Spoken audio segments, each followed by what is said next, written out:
উৎকণ্ঠা, বাঁধ ভাঙা উল্লাস। ক্যারিবিয়ান দ্বীপপুঞ্জ থেকে টিএসসি, দূরত্ব যেন মানে না বাধা, আবেগ যেন বাঁধন হারা। এটাই তো টাইগার সমর্থকদের আসল পরিচয়।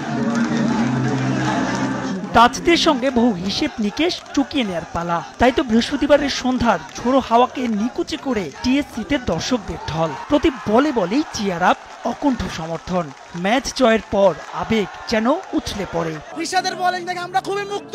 আর সাকিব আল হাসান খুব ভালো ব্যাট করেছে। একজন শুধু সাকিব বাংলাদেশে না, সারা বিশ্বের মধ্যে সাকিব, সারা বিশ্বের মধ্যে নাম করে।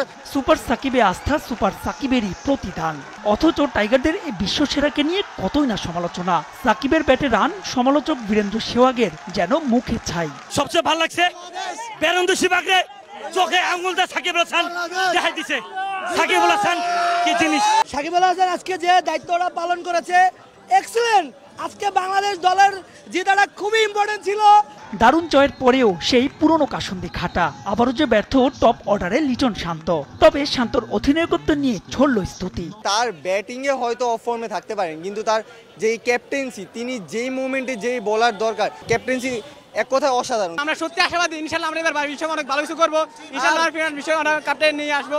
ম্যাচ জয়ের সঙ্গে বাড়তি পাওয়া নব্য প্রতিদ্বন্দ্বী শ্রীলঙ্কাকে টুর্নামেন্ট থেকে বিদায় করে দেয়া। নেপালের বিপক্ষে ম্যাচেও থাকবে পারফরমেন্সের ধারাবাহিকতা। সমর্থকদের প্রত্যাশা এখন একটাই। মাহবুব রিমন, সময় সংবাদ, ঢাকা।